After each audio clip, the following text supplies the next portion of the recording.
আরও এক মাস শেষ হলো এবং কলকাতার তিন প্রধান তিনজনেই রয়েছে তিনটে অন্যরকম পরিস্থিতিতে। মোহামেডান, যাদের থেকে খুব একটা বেশি এক্সপেকটেশনস ছিল না তাদের প্রথম আইএসএল সিজনে, তারা এই মুহূর্তে মুগ্ধ করেছে গোটা ইন্ডিয়ান ফুটবল ফ্রেটার্নিটিকে। এই সেপ্টেম্বর মাসে তারা 3টে ম্যাচ খেলেছে, যেখানে তারা একটা জিতেছে, একটা ড্র করেছে এবং একটা ম্যাচ হেরেছে। তবে এই 3টে ম্যাচেই যে ফুটবলটা তারা খেলেছে, এটাকে বাহবা না দিলে চলে না।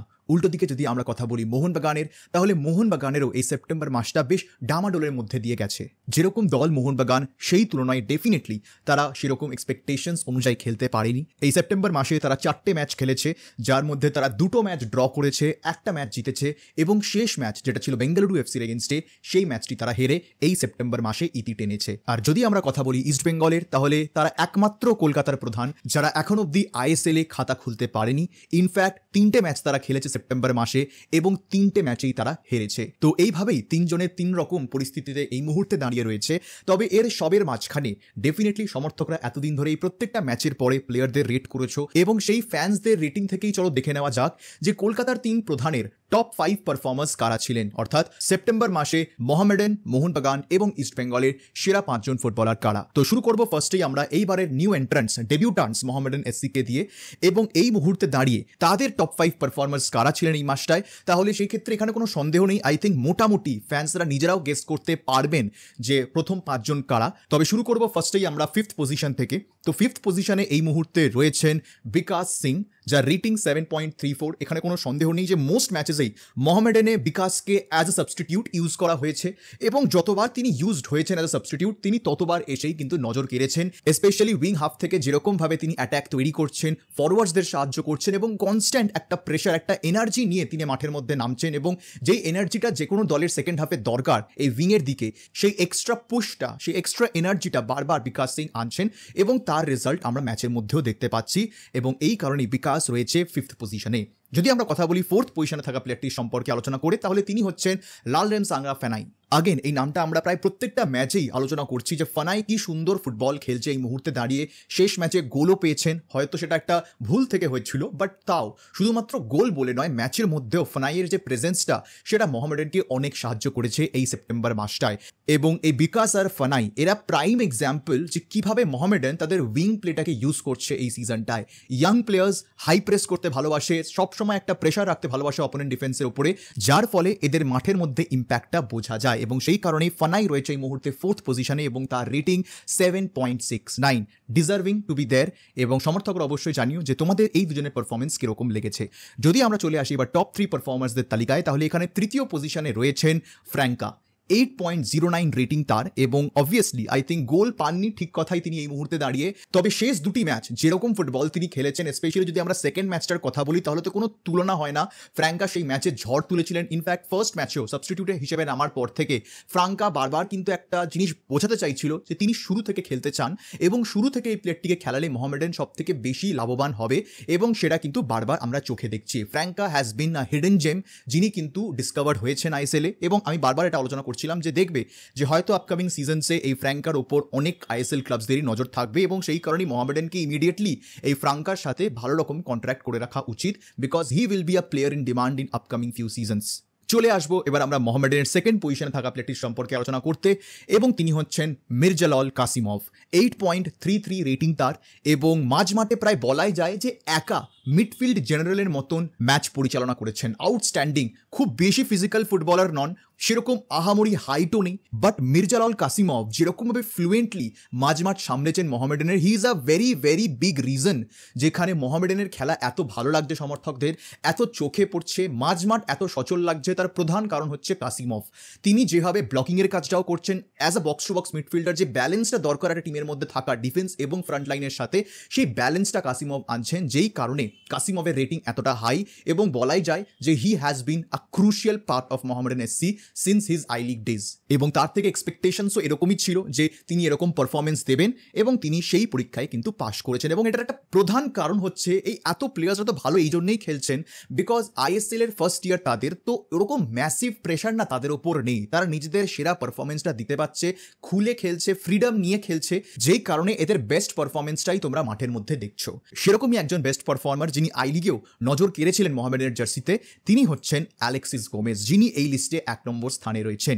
8.81 রেটিং, সবকটা ম্যাচই খেলেছেন, আইএসএল এর ইতিহাসে মোহামেডানের প্রথম গোল স্কোরার, এবং শুধুমাত্র তাই নয়, ফ্র্যাঙ্কার সাথে কম্বাইন করছেন, নিজে শট নিচ্ছেন, নিজে অ্যাটাক করতে যাচ্ছেন, এবং এই প্লেয়ারটার অ্যাকচুয়াল পজিশন কি এটা হয়তো আমরা কেউ জানি না। তিনি কি স্ট্রাইকার, না তিনি সেকেন্ড স্ট্রাইকার, না তিনি ক্যাম, প্রত্যেকটা রোলেই যেন এই অ্যালেক্সিস গোমেজ খেলতে জানেন এবং ভালোভাবে সেই রোলটাকে পালন করতে জানেন, এবং সেই কারণেই অ্যালেক্সিস গোমেজ ভীষণ রকমভাবে সাহায্য করছে মোহামেডানকে এই সিজনটায়। অ্যান্ড আগেন ফ্র্যাঙ্কার মতনই অ্যালেক্সিস গোমেজের পেছনেও কিন্তু অনেক আইএসএল ক্লাব যারা ছুটতে পারে in the upcoming few seasons. তো again Alexis Gomez is a player to watch out for.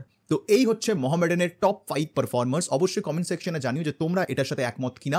But যদি এবার আমরা মোহামেডান থেকে সরে মোহনবাগানের সম্পর্কে আলোচনা করি, তাহলে মোহনবাগানের এই গোটা মাসটা একেবারে ডামাডোলের মধ্যে দিয়ে গেছে। মানে প্লেয়ার্সদেরও যদি আমরা রেটিং দেখি, কোনো ম্যাচে একেবারে 8-9 রেটিং তাদের, আবার কোনো ম্যাচে 4-5। তো এটাই বুঝিয়ে দিচ্ছে যে দলটার মধ্যে যে পারফরমেন্সের যে ইস্যুটা, একটা বড় ফ্ল্যাকচুয়েশন রয়েছে। কোনো দিন দলটা ভালো খেলছে, রেজাল্ট পাচ্ছে না, কোনো দিন দলটা একেবারে জঘন্য খেলছে এবং ম্যাচ হেরে আসছে। তবে আজকের এই লিস্টে কিছু এরকম প্লেয়ার্স রয়েছেন যারা গতবারের লিস্টেও রয়েছেন, অর্থাৎ অগস্টের যে সেরা পারফর্মারদের লিস্টের উপর আমি ভিডিও বানিয়েছিলাম, সেই লিস্টেও বেশ কয়েকজন প্লেয়ার্স ছিলেন যারা এই লিস্টেও আছেন। অর্থাৎ এটা বোঝা যাচ্ছে যে সমর্থকদের চোখে এই প্লেয়ার্সরা একটা স্ট্যান্ডার্ড পারফরমেন্স দিয়ে আসছে যবে থেকে তারা ফুটবল খেলছে মোহনবাগানের জন্য। তো তাদের মধ্যে অবভিয়াসলি আমরা সেই লিস্টে আসবো, বাট শুরু করবো ফার্স্টেই 5th পজিশনে থাকা প্লেয়ারটির সম্পর্কে, এবং তিনি হচ্ছেন আপুইয়া। 6.67 রেটিং তার, এবং তার এই রেটিং এটা বুঝিয়ে দেয় যে খুব ভালো পারফরমেন্স তার ছিল না, একটা অ্যাভারেজ পারফরমেন্স, বাট বাকি প্লেয়ারদের তুলনায় আপুইয়ার ওপর সমর্থকরা একটু বেশি ভরসা করতে পারছেন, এবং সেটা করবেন নাই বা কেন? Because Apuia has been one of those stable performers. চোখে হয়তো আপুইয়ার খেলা খুব একটা বেশি পড়ে না, এবং এটা অনেক ক্ষেত্রেই মাঝমাঠের প্লেয়ারদের সাথে হয়ে থাকে, যারা এই রোলটা, আপুইয়ার যে রোল, সেই রোল যারা পালন করেন তাদের খুব একটা বেশি তাদের সম্পর্কে আলোচনা আমরা করি না, বাট তাদের ডেফিনেটলি দলের মধ্যে একটা গুরুত্বপূর্ণ ভূমিকা রয়েছে। আপুইয়া যেরকমভাবে একটা ব্যালেন্স আনার চেষ্টা করেন, কখনো কখনো দেখা যায় যে আপুইয়াকে ডিফেন্সেও নেমে তিনি সাহায্য করছেন ডিফেন্ডারদের। তার যেই ওয়ার্ক রেট, আপফ্রন্টে বল ডিস্ট্রিবিউট করা থেকে শুরু করে, ব্লকিং থেকে শুরু করে, ডিফেন্সে একসময় দেখা যাচ্ছে যে ডিফেন্স উইক হয়ে যাচ্ছে বলে আপুইয়াকে আশিস রায় পাশে আমরা খেলতে দেখছি, যেটা ইউজুয়ালি হয়ে থাকে না। এবং এটা বারবার আমরা আলোচনা করছি যে অনেক প্লেয়ার্সরাই তারা নিজেদের আউট অফ পজিশন খেলছেন, তারা নিজেদের স্ট্রেংথ অনুযায়ী খেলছেন না, সিস্টেমের স্ট্রেংথ অনুযায়ী তারা খেলতে গিয়ে নিজেদের খেলাটা হারিয়ে ফেলছেন, এবং সেটা খেলার সিস্টেমের একটা দোষ তো বটেই, বাট সেটার বিষয়ে আমরা যাচ্ছি না। বাট আপুইয়ার নিজস্ব আমরা যদি পারফরমেন্স দেখি, তাহলে it has been a decent enough performance. যদি আমরা চলে আসি 4th পজিশনে থাকা প্লেয়ারটি সম্পর্কে আলোচনা করতে, তাহলে তিনি হচ্ছেন মোহনবাগানের আনওয়ার আলীর রিপ্লেসমেন্ট দীপেন্দু বিশ্বাস। 6.74 রেটিং তারও, এবং আমি তোমাদেরকে গ্যারেন্টি দিয়ে বলছি যে এই রেটিংটা 7-এর উপরে হতো যদি না আগের দিন বেঙ্গালুরু এফসির এগেনস্টে এত খারাপ রেটিং দীপেন্দু বিশ্বাস পেতেন। এবং তার প্রধান কারণ হচ্ছে যে সেই ম্যাচে দীপেন্দুর পারফরমেন্স একেবারেই ভালো ছিল না, বাট তার আগের যদি আমরা রেটিং দেখি, কোনো ম্যাচে তিনি 8 পেয়েছেন, কোনো ম্যাচে 9 পেয়েছেন, একটা ম্যাচে 6 সামথিং পেয়েছেন। তো মোটামুটি একটা ডিসেন্ট এনাফ পারফরমেন্স। বাট গতবারের বেঙ্গালুরু এফসি ম্যাচটায় সমর্থকরা তাকে 4 রেটিং দিয়েছে because of his defensive errors, এবং এটা খুব স্বাভাবিক একটা ব্যাপার যে দীপেন্দু বয়স কম, এক্সপিরিয়েন্স অতটা হয়নি, ফিজিক্যালিও এখনো সেই জায়গায় যায়নি যেটা একটা সেন্টার ব্যাকের হওয়া উচিত, এবং দীপেন্দুর এই ইনএক্সপিরিয়েন্সের কারণেই সমর্থকদের একটা দাবি ছিল একটা এক্সপিরিয়েন্স সেন্টার ব্যাক হওয়া উচিত। ইনফ্যাক্ট আমি বারবার এটা আলোচনা করে এসেছিলাম যে ইয়াং সেন্টার ব্যাক নিয়ে লাভ নেই, ইয়াং সেন্টার ব্যাক তো দীপেন্দুই আছে মোহনবাগানে, they needed an experience centre back যাদেরকে দেখে এরা শিখবে। বাট সেই কাজটা মোহনবাগান কমপ্লিট করতে পারেনি বিকজ অফ আদার রিজনস, সেই বিষয়ে আমি যাচ্ছি না। But Dipendu has proven himself যে তাকে যদি গেম টাইম দেওয়া হয়, তাকে যদি সঠিক গাইডেন্স দেওয়া হয়, তাহলে Dipendu could be a next future star of Indian football. But সেটা হতে অনেক দেরি আছে। দীপেন্দুর মধ্যে পোটেনশিয়াল আছে, কিন্তু তাকে এখনই মাথায় তুলে নাচার মতন কিন্তু কিছু হয়নি। আমি জানি সমর্থকরা কেন করছেন, বারবার এটা দেখানোর জন্য যে আনওয়ার আলী চলে যাওয়াতে মোহনবাগানের কোনো ক্ষতি হয়নি, এটাকে একটা প্রুফ করার জন্য বারবার দীপেন্দু নিয়ে অনেক নাচানাচি হচ্ছে। কিন্তু তোমরা এই নাচানাচির মধ্যে একটা জিনিস বারবার ভুলে যাচ্ছ যে এটার জন্য দীপেন্দুর ওপর কতটা প্রেশার পড়ছে। একটা প্লেয়ারকে গ্রো হতে টাইম দিতে হবে, সে গ্রো হওয়ার এনভায়রনমেন্ট দিতে হবে। এই অল্প বয়সে তার উপরে যদি এই প্রেশারটা দিয়ে দেওয়া হয়, তাহলে সেই ডেভেলপমেন্ট কোথাও একটা গিয়ে হ্যাম্পার্ড হয়। তো ফার্স্ট অফ অল সমর্থকদের এই জিনিসটা বন্ধ করতে হবে, এবং ধীরে ধীরে দীপেন্দুর এরকম পারফরমেন্স দেখবে তোমরা। কখনো কখনো এতই ভালো খেলছেন যে একাই হয়তো ডিফেন্স সামলে দিচ্ছেন, আবার কখনো কখনো এরকম ভুলভাল মাইনার মানে একদম অ্যামেচুয়ার মিস্টেক্স করবেন, বাট সেখানেও তোমাদেরকে ক্ষমা করতে হবে বিকজ দীপেন্দুকে তোমরা তৈরি করছো, আনওয়ার আলী তৈরি ছিলেন। এটা একটা পার্থক্য রয়েছে দুই প্লেয়ারের মধ্যে। তো এই জন্য দীপেন্দু এই মাসের লিস্টে 4র্থ স্থানে রয়েছেন। যদি আমরা আলোচনা করি এবার 3য় স্থানে থাকা প্লেয়ারটির সম্পর্কে, তাহলে তিনি হচ্ছেন, মানে ইনফ্যাক্ট তিনি লাস্ট মান্থেও এই এক্স্যাক্ট পজিশনে ছিলেন। তবে হ্যাঁ, তার রেটিং একটু কমেছে, বাট তিনি সেই লিস্টেও 3rd ছিলেন, এই লিস্টেও 3rd আছেন। তিনি হচ্ছেন গ্রেগ স্টিওয়ার্ট, মিডফিল্ড ম্যাজিশিয়ান। অনেকেই বলেন মোহনবাগানের চিট কোড হচ্ছেন গ্রেগ স্টিওয়ার্ট। তবে গতবার তার রেটিং 7.76 ছিল, এইবার তার রেটিং 7.03 হয়েছে এবং এটার পেছনে একটা প্রধান কারণ হচ্ছে দলের একসাথে ভালো পারফর্ম না করা, সেই কারণে গ্রেগের রেটিংও অনেকটাই নেমেছে। তবে 7-এর ওপরে রেটিং থাকা মানে হচ্ছে সমর্থকরা মনে করছেন যে বাকি প্লেয়ারদের তুলনায় এরা কিছুভাবে একটা ডিফারেন্স গড়ার চেষ্টা করছেন, ইন্টেন্ট এই প্লেয়ারদের মধ্যে রয়েছে, এরা অ্যাকচুয়ালি মোহনবাগান ব্যাচটার জন্য খেলছেন এবং একটা ইম্প্যাক্ট ফেলার চেষ্টা করছেন। না হলে এই ডামাডোলের মধ্যে 7-এর ওপরে রেটিং মোহনবাগানের কোনো প্লেয়ার পেয়েছে, এটা কিন্তু একটা বিশাল ব্যাপার। তো সেই কারণে গ্রেগ স্টুয়ার্ট এই মুহূর্তে রয়েছেন 7.03-তে, ভালো খেলেছেন, অনেক চেষ্টা করে যাচ্ছেন এবং বারবার প্রেস কনফারেন্সে এসে তিনি যে যুক্তিগুলো দিচ্ছেন, তিনি যে রিজনসগুলো দিচ্ছেন, প্রত্যেকটা ভ্যালিড যুক্তি এবং এই যুক্তিগুলো নিয়ে কিন্তু তিনি কোয়েশ্চেনও করছেন নিশ্চয়ই ড্রেসিং রুমের মধ্যে এবং প্লেয়ারদের মধ্যে, যেই কারণে অনেক প্লেয়ারদেরই হয়তো গ্রেগ স্টুয়ার্টকে পছন্দ হচ্ছে না, because he is asking the valid question, he is pointing out the mistakes. এটা একটা এক্সপিরিয়েন্স প্লেয়ার ছাড়া কেউ করতে পারবে না। তো সেই কারণে ড্রেসিং রুমের মধ্যে কি হচ্ছে কারোরই জানা নেই। তবে যেই প্লেয়ার্সরা গ্রেগ স্টুয়ার্টকে পছন্দ করছেন না, কিছুটা হলেও ড্রেসিং রুমে কিন্তু আভাসটা রয়েছে যে কিছু কিছু ভারতীয় প্লেয়ার্সরা গ্রেগ স্টুয়ার্টের সাথে সেরকম সম্পর্ক তৈরি করে উঠতে পারেনি। সেই প্লেয়ারদের আমি বলবো মাথা নিচু করে গ্রেগ স্টুয়ার্ট যা বলছেন সেটা শোনো, বিকজ তিনি যে কথাগুলো বলছেন একটাও ভুল নয়, প্রত্যেকটা খেলায় একই ভুল হচ্ছে এবং সেটা গ্রেগ স্টুয়ার্ট বুঝতে পারছেন এবং এমন একজন প্লেয়ার তিনি যিনি যে কোনো সিস্টেমে মানিয়ে নিতে পারেন। সেই কারণে গ্রেগ স্টুয়ার্টের ওপর কিন্তু নজর প্রত্যেকেরই রয়েছে। একমাত্র বিদেশি যিনি কনসিস্টেন্টলি ভালো পারফর্ম করে আসছেন মোহনবাগান জার্সিতে এবং সেই কারণে তিনি এই মুহূর্তে তৃতীয় স্থানে রয়েছেন। যদি আমরা কথা বলি এবার দ্বিতীয় স্থানে থাকা প্লেয়ারটি সম্পর্কে, তো তিনি একটু আমার মনে হয় সারপ্রাইজ করবে সকলকেই, because nobody would have expected Deepak Tangri to be in this position. এবার তার রেটিং 7.08। তবে তোমাদেরকে এটা বলে দিই যে বাকি প্লেয়ার্সরা যেখানে অনেকেই 4টে করে ম্যাচ খেলেছে, Deepak Tangri is the only player এই লিস্টে যিনি 2টো ম্যাচ খেলেছেন। এবার আমি আগেও বলেছি যে আমি এই লিস্টে সেই প্লেয়ারদেরকেই রাখবো যারা অ্যাটলিস্ট 50 বা তার বেশি পার্সেন্টেজ অফ ম্যাচ খেলেছেন। দীপক টাংরি এই মাসে 50% ম্যাচেস খেলেছেন, সেই কারণেই তাকে রাখা হয়েছে। হ্যাঁ, এবার অনেকে লিস্টন কুলাসোকে বলতে পারেন, বাট লিস্টন কুলাসোর রেটিং কিন্তু 6-এর মধ্যে রয়েছে, যদিও তিনি বেশি ম্যাচেস খেলেছেন দীপক টাংরির থেকে। কারণ এই লিস্ট থেকে দীপককে আমরা যদি সরিয়ে দিই তাহলে লিস্টন কুলাসো কোথাও একটা গিয়ে 4th or 5th পজিশনে থাকতে পারতেন। বাট আমি দীপক টাংরিকে এই লিস্টে এই জন্যই রেখেছি বিকজ তিনি আঙুল দিয়ে দেখিয়ে দিচ্ছেন যে কটা ম্যাচ তিনি খেলেছেন, স্পেশালি যদি আমরা রফশান ম্যাচ দেখি এবং তারপরের ম্যাচটা দেখি, তাহলে তিনি দেখিয়ে দিয়েছেন যে তাকে যদি সুযোগ দেওয়া হয় এবং সঠিকভাবে ইউজ করা হয় তাহলে Deepak Tangri can provide that defensive solidarity. এবং এই কারণে আমরা অনেকবারই আলোচনা করেছি এই চ্যানেলে যে দীপক টাংরিকে আরও বেশি সুযোগ মোহনবাগানের দেওয়া উচিত এবং তার এই রেটিং এটারই প্রমাণ যে সমর্থকরাও এটা মনে করেন যে দীপক টাংরি যতগুলো ম্যাচ খেলেছেন বাকি প্লেয়ারদের তুলনায় যথেষ্ট বেটার খেলেছেন এবং অ্যাবভ অ্যাভারেজ পারফরমেন্স দিয়েছেন। তো সেই কারণে এই লিস্টে দীপক টাংরিকে আমার এই 2 নম্বর স্থানে রাখা। আর ফার্স্টে অবভিয়াসলি এখানেও কোনো আনডিসপিউটেড কিং রয়েছেন, গতবারেও ফার্স্টেই ছিলেন, এইবারেও ফার্স্টে রয়েছেন, তিনি হচ্ছেন বিশাল ক্যাথ। বিশাল ক্যাথের রেটিং এইবারে 7.20, গতবারের তুলনায় একটা ড্রাস্টিক চেঞ্জ, গতবার 8.52 ছিল, এইবারে তার 7.20 হয়েছে। গত মাসে তার অবভিয়াসলি অনেক বেটার পারফরমেন্স ছিল বিকজ অনেক পেনাল্টি হিরোইক্সও ছিল, যে কারণে সমর্থকরা অনেক হাইলি তাকে রেট করেছিলেন। বাট এই মাসেও তিনি খারাপ খেলেননি, অনেক ভালো ভালো ইম্পর্টেন্ট সেভসও দিয়েছেন এবং বিশাল না থাকলে হয়তো রেজাল্টস আরও খারাপ হতে পারতো কিছু ম্যাচে মোহনবাগানের জন্য। রফশানেও একটা ইম্পর্টেন্ট সেভ দিয়েছে, বেঙ্গালুরু ম্যাচেও কয়েকটা ইম্পর্টেন্ট সেভস দিয়েছে। তো সব মিলিয়ে Vishal has been again consistent with his performance. Defensive এরারের কারণে এবার যদি মোহনবাগান গোল খায় তাহলে সেখানে তো বিশালের দোষ নেই, বাট বিশালের যতটুকুন করা উচিত ছিল অ্যাজ আ গোলকিপার তিনি সেই কাজটা কিন্তু করেছেন এবং সেই কারণে তিনি এই মাসে প্রথম স্থানে আছেন। এবার আমরা চলে আসবো ইস্ট বেঙ্গলের সম্পর্কে আলোচনা করতে। মোহামেডান মোহনবাগান হয়ে গেল, ইস্ট বেঙ্গলের আই থিঙ্ক এই মাসটা খুবই খারাপ গেছে এবং সমর্থকদের রেটিংও সেটাই বলে দেয়। ম্যাক্সিমাম প্লেয়ার্সরাই 3-এ রয়েছেন, 4-এ রয়েছেন, 5-এ রয়েছেন, 7-এর ওপরে কোনো প্লেয়ারের রেটিং নেই। ইনফ্যাক্ট গত মাসে শুধুমাত্র 2জন ফুটবলার ছিলেন যাদের 7-এর ওপরে রেটিং ছিল, তাদেরও রেটিং এইবারে 7-এর নিচে নেমেছে এবং এটা খুবই স্বাভাবিক হওয়াটা, বিকজ কনসিস্টেন্টলি ইস্ট বেঙ্গলের পারফরমেন্স সেরকম ভালো ছিল না অগাস্টেও এবং তারপর সেপ্টেম্বর তো ভুলেই যাও। তো এই মুহূর্তে দাঁড়িয়ে এত খারাপ পারফরমেন্সের মধ্যেও যে 5জন ফুটবলার কিছুটা হলেও ইস্ট বেঙ্গল জার্সির মর্যাদা রেখেছেন, অ্যাটলিস্ট কিছু করার চেষ্টা করেছেন, সে যতই খারাপ ট্যাকটিক্স হোক, সে যতই বাজে ফুটবল ইস্ট বেঙ্গল খেলে থাকুক না কেন, অ্যাটলিস্ট ইন্ডিভিজুয়ালি এই প্লেয়ার্সরা নিজেদের 110% দিয়েছেন এবং সেই কারণে টপ 5 লিস্টে এই মুহূর্তে কিছু ইন্টারেস্টিং নেমসও আছে। ফার্স্টে যদি আমরা কথা বলি 5th পজিশনে থাকা প্লেয়ারটির সম্পর্কে, তাহলে তিনি হচ্ছেন দিমিত্রিয়স দিয়ামান্টাকস, একমাত্র প্লেয়ার এই লিস্টে যার রেটিং 6-এর থেকে নিচে এবং তার রেটিং এই মাসের জন্য হচ্ছে 5.82 এবং এটাই বুঝিয়ে দেয় যে এর নিচে যারা রয়েছেন তাদের রেটিংয়ের অবস্থা কতটা খারাপ। কারণ এই মুহূর্তে দিয়ামান্টাকস অবভিয়াসলি তার থেকে যে এক্সপেকটেশনস ছিল সেই অনুযায়ী তিনি পারফর্ম এখন অবধি করতে পারেননি। অনেক গোলস এক্সপেক্টেড ছিল তার থেকে, কিন্তু সেটা তিনি এখন ডেলিভার করতে পারেননি বিকজ তিনি সেরকম সার্ভিসও পাননি, অনেক ম্যাচেস ইঞ্জুরির কারণে খেলতে পারেননি। তো এই কারণে সব মিলিয়ে কিন্তু দিয়ামান্টাকসের শুরুটা ইস্ট বেঙ্গলে খুব একটা ভালো হয়নি। তাও প্রত্যেকটা ম্যাচে যখন তিনি নামেন যে এফর্টটা তিনি দেন সেটা চোখে পড়ে।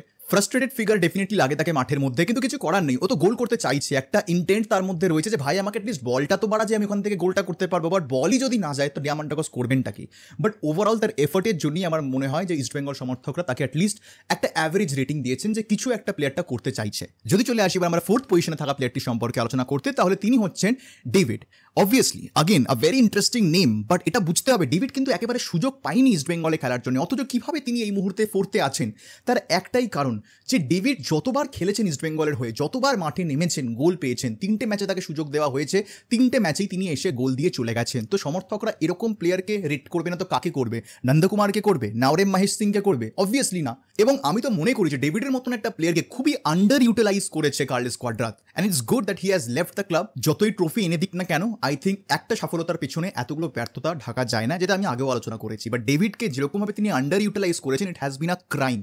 অনেক আরও সুযোগ তাকে দেওয়া উচিত ছিল। তার প্রধান কারণ হচ্ছে ইভেন আমি মনে করি ক্লিটনকে না নামিয়ে ডেভিডকে যদি সেকেন্ড হাফে নামানো হয়, he would give more impact to this East Bengal team. এবং সেই কারণেই সমর্থকরা আমার মনে হয় সেই কথাটাই মানেন, যেই কারণ ডেভিডকে এতটা হাইলি তারা রেট করেছেন এবং 6-এর ওপরে রেটিং দিয়েছেন। যদি আমরা কথা বলি থার্ড পজিশনে থাকা প্লেয়ারটির সম্পর্কে, তাহলে তিনি হচ্ছেন হেক্টর ইউস্তে। 6.13 রেটিং তার। আগেন এই প্লেয়ারটির কমিটমেন্ট নিয়ে কেউ প্রশ্নচিহ্ন তুলবেন বলে, সে মোহনবাগান হোক কি ইস্টবেঙ্গল হোক, দুটো ক্লাবের হয়ে তিনি জান প্রাণ দিয়ে খেলে যাচ্ছেন এই বয়সেও। এবং আমি বলেও ছিলাম যে আইএসএলে Hector Yuste is an outstanding signing. Challenge লিগের জন্য কতটা ভালো আমি ঠিক জানি না, বাট আইএসএল এর জন্য হেক্টর ইউস্তের থেকে বেটার সাইনিং ইস্টবেঙ্গল করতে পারতো না। হি has bin tremendous for them. যে কটা ম্যাচেস খেলেছেন অ্যাটলিস্ট তো বলবো হিজাজির থেকে অনেক বেটার খেলেছেন। এবং আমি বলেও ছিলাম, আমার ইনফ্যাক্ট হেক্টর ইউস্তের যে ভিডিও ছিল সেখানে বলেছিলাম যে তিনি আসছেন তো বটে ব্যাকআপ হিসেবে হিজাজি মাহেরের, তবে এরকমও হতে পারে যে হিজাজিকে বসিয়ে হেক্টরই প্রথম থেকে খেলতো, বিকজ এই সেম জিনিসটা মোহনবাগানেও হয়েছিল, হ্যামিলের জায়গায় হেক্টর ইউস থেকে আনা হয়েছিল, এবং তারপর তো বাকিটা ইতিহাস। এখানেও কিন্তু তাই হিজাজির থেকে তো ফার বেটার এই মুহূর্তে হেক্টর ইউস্তে খেলছে, এবং তাকে দিয়েই ইস্টবেঙ্গলের শুরু করা উচিত। এত কম সময়ের মধ্যে যেরকমভাবে মানিয়ে নিয়েছেন, ডিফেন্সিভলি যেরকম সলিড তাকে লেগেছে, সেরকমই আপফ্রন্টে অনেক ম্যাচেসে দেখা গেছে হেক্টর ইউস্তে ছুটে ছুটে ডিবক্সের দিকে চলে গেছে গোল করার জন্য। তো এই কোয়ালিটিটাও হেক্টর ইউস্তের কিন্তু খুবই ভালো, এবং আমার মনে হয় আগামী দিনে ইস্টবেঙ্গলকে এই মরশুমে অ্যাটলিস্ট একটা ডিফেন্সিভ স্টেবিলিটি হেক্টর ইউস্তে দেবেন, এবং তার প্রথম থেকে শুরু করা উচিত প্রত্যেকটা ম্যাচ হিজাজি মাহেরের জায়গায়। যদি আমরা কথা বলি এবার দ্বিতীয় স্থানে থাকা প্লেয়ারটির সম্পর্কে, তাহলে তিনি হচ্ছেন মাদি তালাল। আগেন এই লিস্টে শুধুমাত্র দুজন এরকম ফুটবলার রয়েছেন যারা গতবারের লিস্টে ছিল। মাদি Talal is one of them. তার রেটিং 6.34। গতবার তিনি প্লেয়ার অফ দ্য মান্থ হয়েছিলেন, 7.04 রেটিং ছিল তার। এইবারে সেটা অনেকটাই নেমেছে, আবারও দলগত পারফরমেন্সে সবারই রেটিং অনেকটাই কমেছে। তবে Madih Talal has been a very instrumental figure for East Bengal in that midfield, but Carles কোয়াদ্রাতের আন্ডারে তিনি নিজেকে মেলে ধরতে পারেননি। অনেকটাই রেস্ট্রিক্টেড তাকে লেগেছে, সেরকমভাবে ফ্রিডম নিয়ে তিনি খেলতে পারেননি। তা সত্ত্বেও যেই এফর্টটা তিনি মাঠের মধ্যে দেন, বা ওই যে টুকটাক কয়েকটা চান্সেস তিনি ক্রিয়েট করেন, সেগুলোকেও কনভার্ট করতে ইস্ট বেঙ্গল ব্যর্থ হয়েছে। বাট তার যে কোয়ালিটি, সেই কোয়ালিটি অনুযায়ী কিন্তু তিনি খেলতে পারেননি, এখানে কোনো সন্দেহ নেই। And I have the system to blame for it.